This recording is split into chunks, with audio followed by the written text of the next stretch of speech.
اعوذ باللہ من الشیطان الرجیم بسم اللہ الرحمن الرحیم یا صاحب الجمال و یا سید البشر من وجهک المنیر لقد نفر والقمر لا يمكن الثناء كما كان حقه بعد خدا بزرگ توئی قصہ مختصر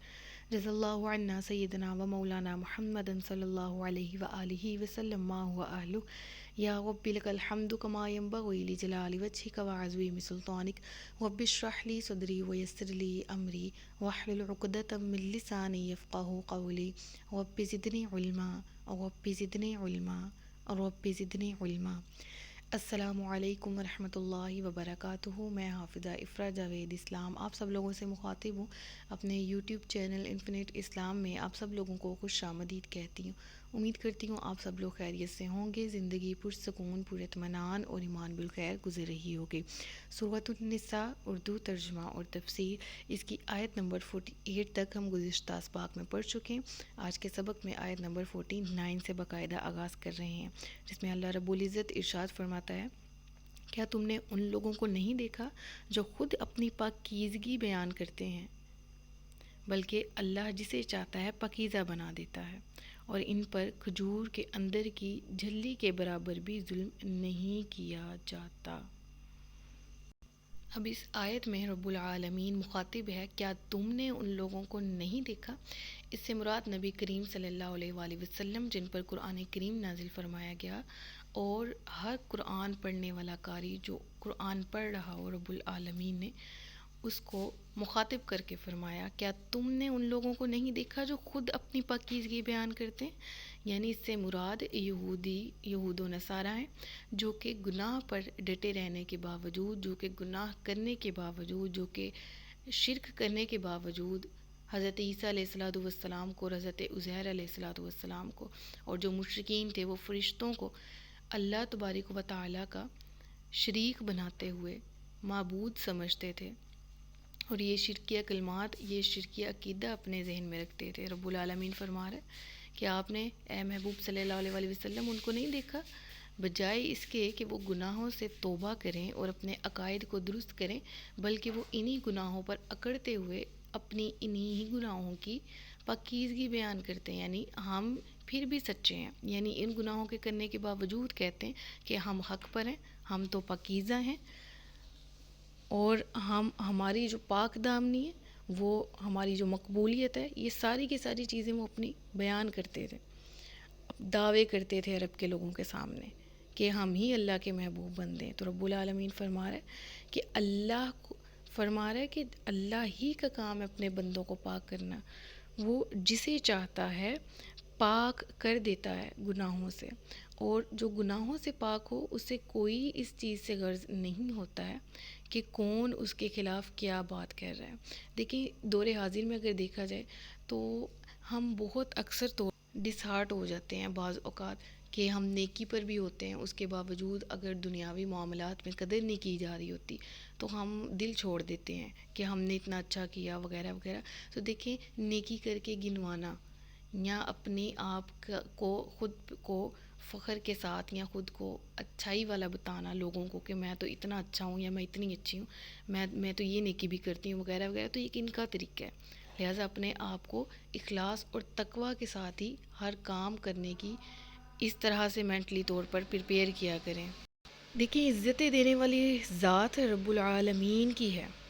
وہ جسے چاہے پاک فرما دے اور جسے چاہے پھر بندوں کے دل میں بھی اس کی عزت بنا دے، لوگ بھی اس کو پاک کہیں،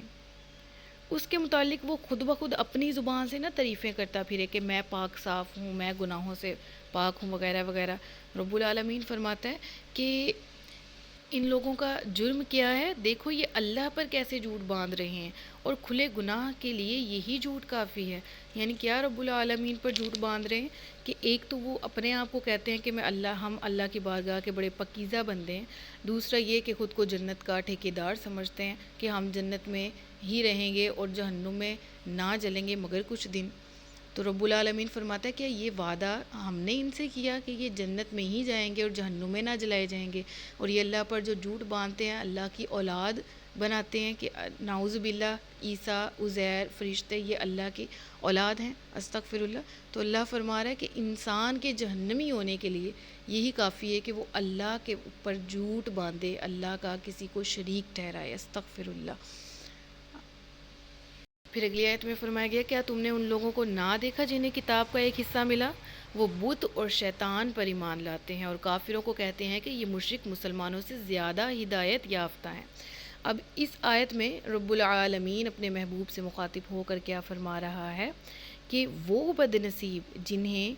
اللہ کی کتاب نازل ہونے کے باوجود انہوں نے اس سے ہدایت حاصل نہیں کی، آسمانی کتابیں قرآن سے پہلے جن پہ اتری،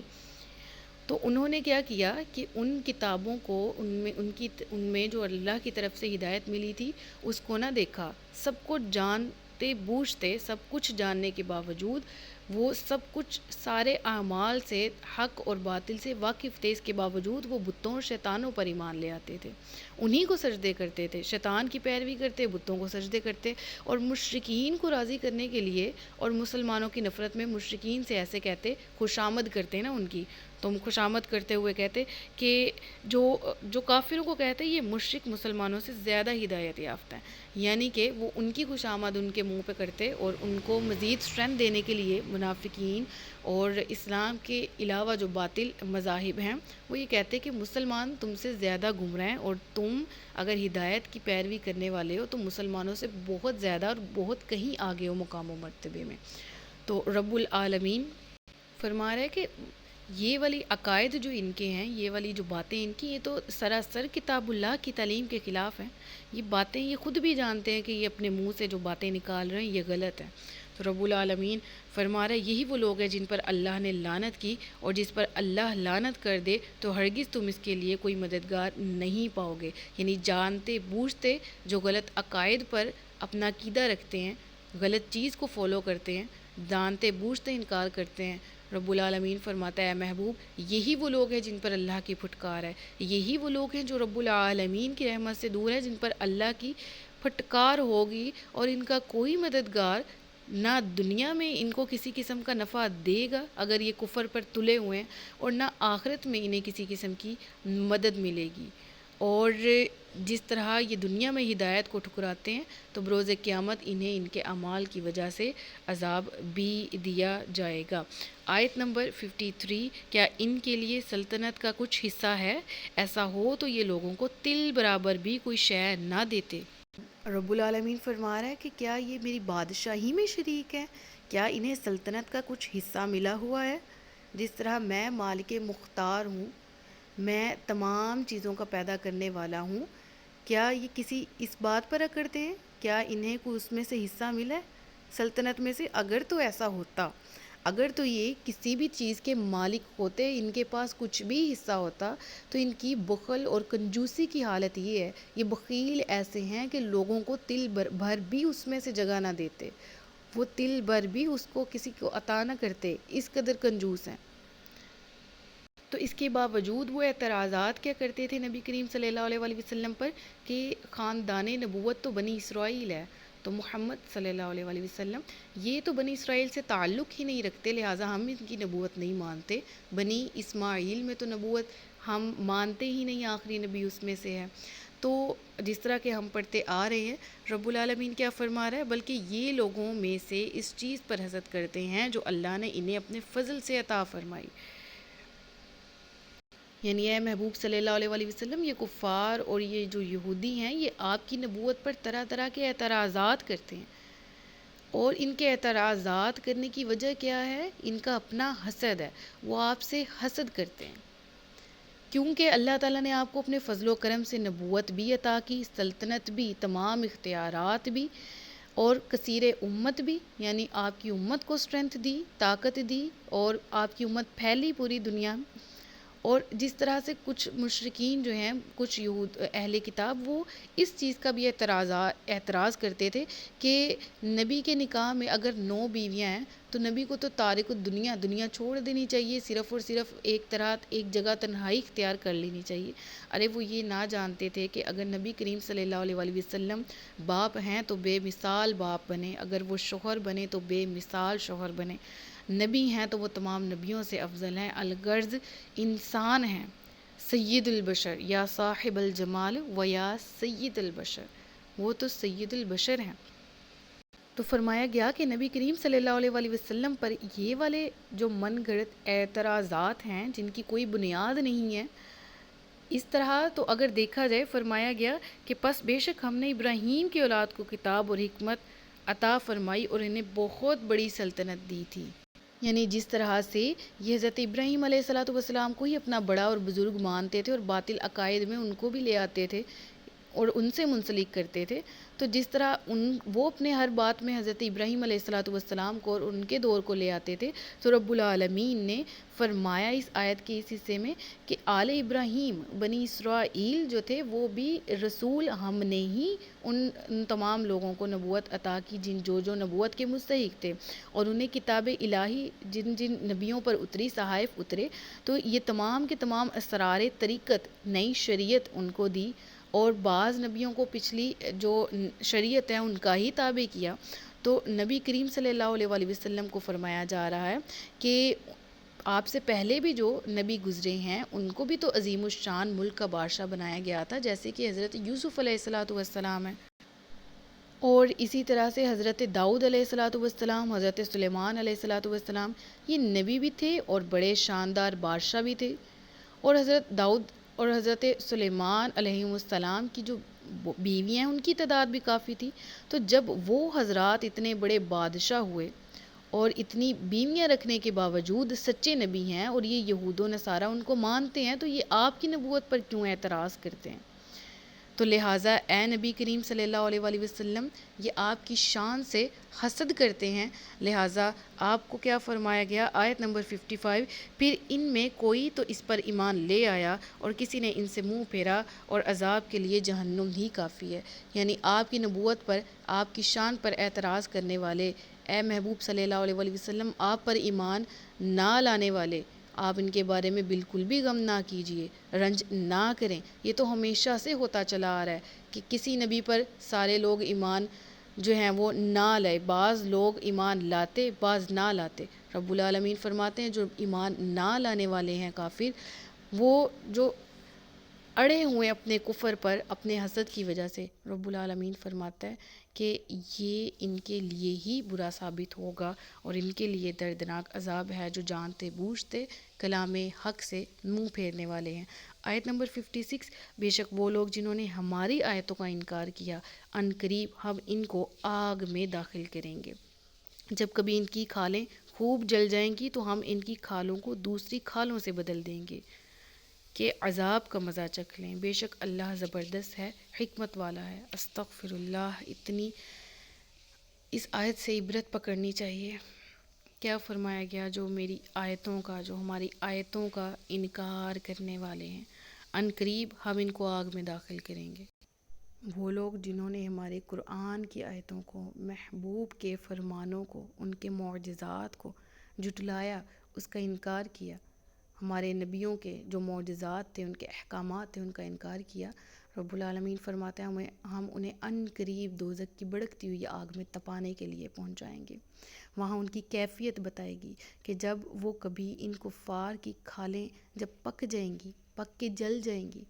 اور ان میں جلن محسوس کرنے کا مادہ نہیں رہے گا۔ دیکھیں ایک چیز جب جل کے راکھ ہو جاتی ہے، استغفر اللہ، تو کیا عالم ہوتا ہے جب ان کی جب کھالیں مکمل طور پر جل جائیں گی اور ان میں جلن، مزید درد محسوس کرنے کا مادہ نہیں رہے گا، تو رب العالمین فرماتے ہیں ہم اسی وقت ان کھالوں کو دوسری کھالوں میں تبدیل کر دیں گے، یا اس طرح کہ انہی کھالوں کو پھر سے زندہ کریں گے جو جل چکی ہیں، یا اس طرح کہ وہ کھالیں اتار دیں گے اور ان کے گوشت پر دوسری کھال بنا دیں گے۔ استغفر اللہ، یہ تبدیلی کس لیے ہے؟ تاکہ عذاب کا مزہ وہ ہمیشہ چکھتے رہیں، کبھی بھی ان کے عذاب میں کوئی فرق نہیں آئے گا۔ اللہ غالب ہے، سب کچھ کر سکتا ہے۔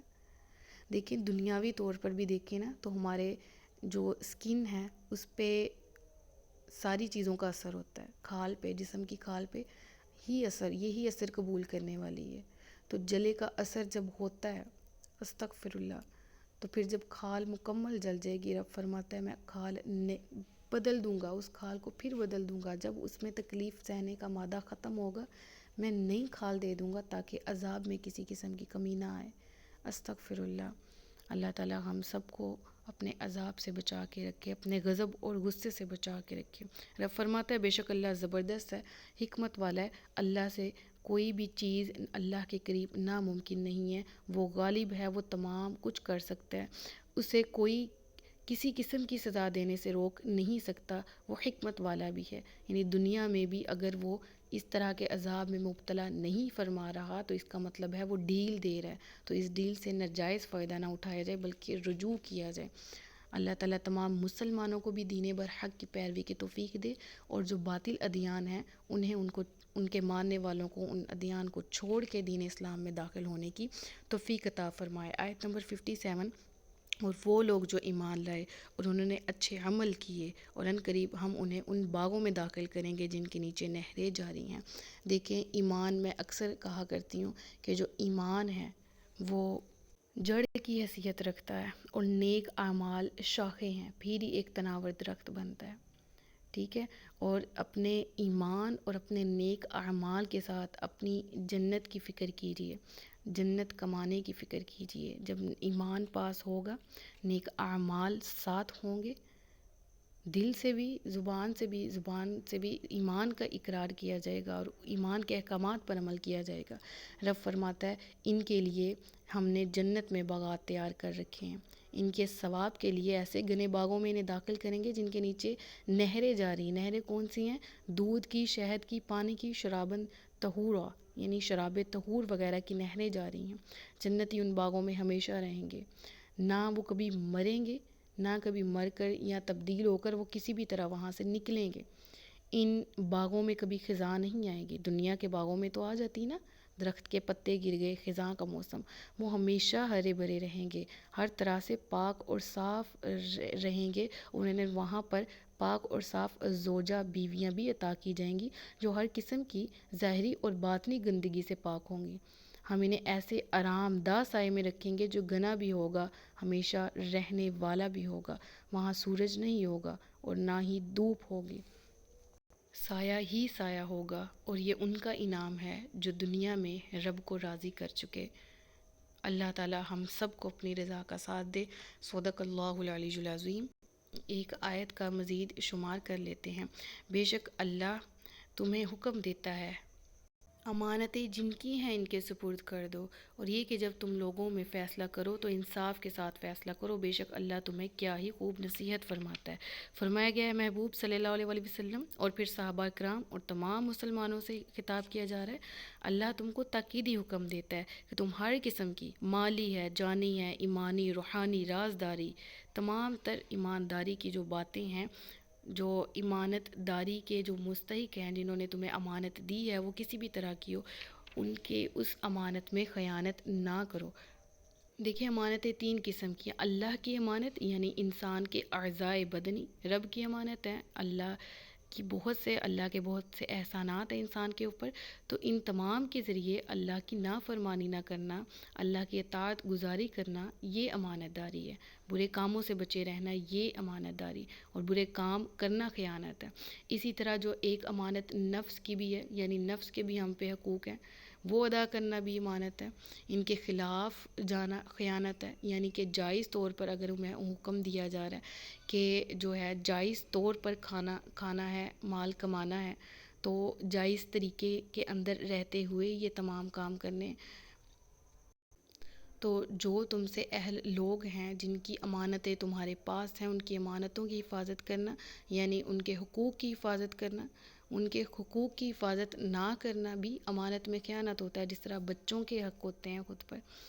اور اس کے بعد ایک امانت حاکموں کی بھی ہوتی ہے، یعنی حاکموں کے طرف جانے سے پہلے، اس تفسیر کی طرف جانے سے پہلے ایک دفعہ رپیٹ کر لیتے ہیں کہ ایک امانت کون سی؟ جو اللہ تبارک و تعالیٰ کی انسان پر ہوتی ہے، اس کی اطاعت کرنا امانت داری ہے، اللہ کی اطاعت کرنا اور اللہ کی نافرمانی کرنا اس امانت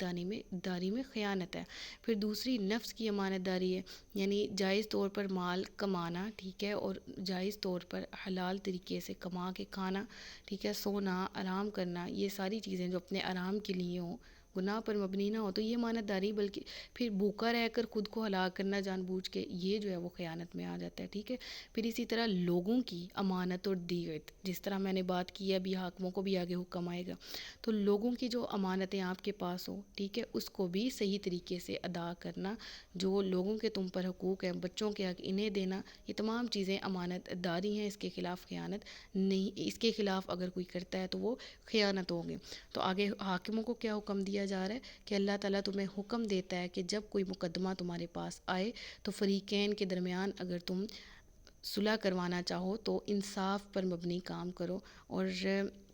چاہے ان میں سے کوئی تمہیں کتنا ہی ہدیہ پیش کیوں نہ کرے، چاہے فریق جو ہے اگر باطل پر ہے لیکن تمہارا رشتہ دار ہے، تمہیں بھاری قسم کے پیسے دے رہا ہے اپنی طرف، اپنی سائڈ پہ مقدمہ دینے کے لیے اپنے حق میں، تو بالکل بھی ایسا نہ کرو، انصاف کے ساتھ کرو۔ دیکھیے اس آیت پر عمل ہو جائے تو آج دنیا سے جو ظلم ہے، بربریت ہے، اس کا خاتمہ ہو جائے۔ رب فرماتا ہے بے شک اللہ تمہیں کیا ہی خوب نصیحت فرماتا ہے، بے شک اللہ سننے والا دیکھنے والا ہے، کہ یہ بہتر نصیحت اس آیت میں کی گئی، ایک یہ کہ امانت میں خیانت نہ کی جائے، دوسرا یہ کہ انصاف جو ہے وہ عدل و انصاف مکمل طور پر